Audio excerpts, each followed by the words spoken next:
नवरात्र उत्सव सुरू झालेला आहे. दरवर्षीप्रमाणे महालक्ष्मी मंदिर सारसबाग ट्रस्टकडून सुद्धा मोठ्या उत्साहात यावर्षी सुद्धा हा सगळा नवरात्र महोत्सव होतोय. वेगवेगळे सामाजिक उपक्रम जे आहेत ते राबवले जात आहेत.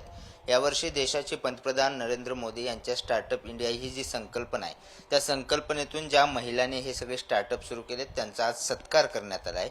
आपल्यासोबत तृप्ती अग्रवाल मॅडम आहेत. काय नेमकी संकल्पना होती? आज तुम्ही सगळ्या स्टार्टअप महिलांचा सत्कार केला आहे आणि काय वेगळे पण तुम्हाला त्यामध्ये जाणवले?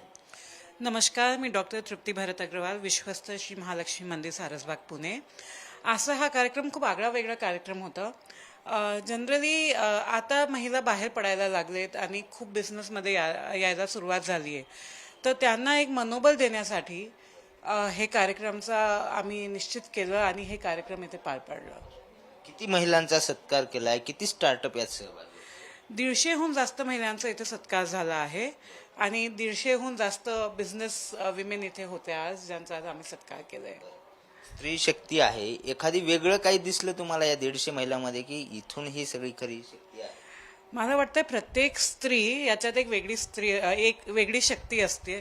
तुम्ही बिझनेस वुमेन घ्या किंवा जे आपल्या घरी काम करतात तेही विमेन घ्या, जे येतात ते पण आपल्या घरचं सगळं आवरून स्वयंपाक करून मग आपल्या घराचं काम करायला येतात, तर ते पण स्त्री शक्तीच आहे. जसे हे लोक ऑफिसमध्ये जाऊन काम करतात, तसे जे आपले घराचे काम करतात ते पण एक स्त्री शक्ती आहे, ज्याच्यात सगळ्या आदिशक्तींचा समावेश आहे. ज्यांच्या हस्ते सन्मान झाला ते इंद्रनील चितळे सर आहेत. सर, उद्योजकामध्ये पुरुष प्रधान संस्कृती पण आजही दिसते. भारतामध्ये ती संस्कृती आहे. मात्र आज तुमच्या हस्ते या 150 महिलांचा सत्कार झालाय. काय भावना आहेत, काय प्रतिक्रिया आहेत? सर्वात पहिलं म्हणजे हा असा छान उपक्रम इकडे महालक्ष्मी मंदिराने राबवला, त्याकरता मी त्यांचं अभिनंदन करतो. कारण की आज बघायला गेलं तर जसं तृप्ती मॅडम म्हणाल्या तसं कित्येक काळ स्त्रिया या अनऑर्गनाइज पद्धतीने आपल्या इकॉनॉमीमध्ये हातभार कायमच लावत होत्या. गेल्या काही वर्षात जसं जसं लिबरलायझेशन झालंय तसं त्यांचा हातभार हा फॉर्मलाइज्ड इकॉनॉमीमध्ये पण वाढत आहे आणि त्या दृष्टीने जे काम करतायत त्यांना प्रोत्साहन, असं प्रोत्साहनात्मक गोष्टी कायम असतात तर त्याच्यात आपला सहवास असतोच, तर त्यामुळे तसं चालू राहील नक्कीच. तुमचा उद्योजकाचा अनुभव मोठा आहे. काय आव्हानं असतात साधारण नवीन स्टार्टअपला? या महिलांना प्रेरणा भेटावी, या महिलांकडून इतर महिलांनी प्रेरणा घ्यावी आणि अनेक स्टार्टअप सुरू व्हावे, त्यासाठी काय आव्हानावर मात केल्यानंतर स्टार्टअप यशस्वी होतात असं तुम्हाला वाटतं? स्टार्टअप यशस्वी होण्याकरता दोन गोष्टी महत्त्वाच्या आहेत. एक म्हणजे तुमच्या कस्टमरला काय पाहिजे हे तुम्हाला खूप नीट कळलं पाहिजे आणि ते जर नीट कळलं असेल तर ते कमीत कमी भांडवलात चांगल्या पद्धतीने कसं रोल करता येईल ह्याची एक फायनान्शियल डिसिप्लिन जी म्हणतो ती लागते. सो या दोन्ही गोष्टींबद्दल अवेअरनेस हा पहिल्या दिवशी कुठल्याच स्टार्टअप फाउंडरला नसतो. महिला असो, स्त्री असो, पुरुष असो, कोणी. तर त्या दृष्टीने त्याच्यात भेदभाव नाही. पण माझ्या मते त्या बाबतीत सर्वात चॅलेंज हा महिला उद्योजकांना जो येतो त्याच्यात तो हा असतो की त्यांना दोन्ही साईडनी लढाई करायला लागते. हे सगळं करताना त्यांना त्यांचं घर चालवायची जबाबदारी असतेच की जी बरेचदा पुरुषांनी कधी कधी ढकलली जाते. तर त्याच्यामुळे ह्याचा समतोल साधणं हा माझ्या मते सर्वात त्यांच्या समोरचं मोठं आव्हान असतं आणि ते उत्कृष्ट पद्धतीने त्या करायला लागल्यात आजकाल. तर त्यामुळे त्याकरताच हा सोहळा होता आणि त्यामुळे हे महत्त्वाचं आहे असं मला वाटतं.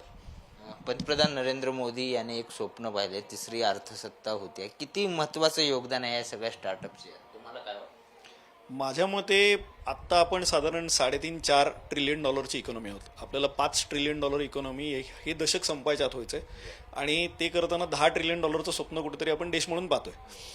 आज राजकीय भावना बाजूला ठेवून काही जरी झालं तरी आपल्याला हे गरजेचं आहे की आपली इकॉनॉमी तेवढी मोठी व्हावी आणि ते करताना त्याच्यात हातभार जो लागणार आहे तर तो या अनऑर्गनाइज सेक्टरचं ऑर्गनायझेशनमध्ये जेव्हा कन्व्हर्शन होईल त्याच्यात सर्वात जास्त योगदान असेल. तर त्यामुळे हे जे काय आत्ता ओव्हरऑल वातावरण चाललेलं आहे की ज्याच्यात स्टार्टअप्सना एकतर प्रमोट केलं जातं आहे, त्यांना प्रोत्साहन दिलं जातं आहे आणि त्याच्यात वाढणारं संख्याबळ हे डायव्हर्स आहे. हे फक्त पुरुषांचं नाही आहे तर स्त्रियांचं पण आहे की जसं आज पाहिलं की 77,000 स्टार्टअप्स 1-1.5 लाखातले स्त्रियांनी रजिस्टर केलेले होते. तर त्यामुळे यांचंच कन्व्हर्शन मोठ्या कंपन्यांमध्ये होईल. त्या कंपन्या ज्या आहेत त्या GDP मध्ये मोठा सबस्टॅन्शियल इम्पॅक्ट करतील आणि कुठेतरी आपल्याला दिसायला लागेल की काही काळातच स्त्रिया बिलियनर बनायचं प्रमाण सुद्धा वाढेल.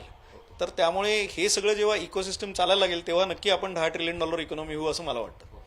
तर आपण पाहतोय महालक्ष्मी मंदिर ट्रस्टतर्फे दरवर्षी हा प्रोग्राम जो आहे तो वेगवेगळ्या पद्धतीने साजरा करून समाजाला एक दिशा देण्याचा उपक्रम जो आहे तो राबवला जातोय आणि या उपक्रमातून इतर महिलांनी सुद्धा यातून प्रेरणा घ्यावी आणि देशाच्या या सगळ्या योगदानामध्ये आपलं योगदान द्यावं अशी सगळी अपेक्षा या ट्रस्टची असते आणि तोच उपक्रम जो आहे तो आज आपल्याला पाहायला मिळतोय.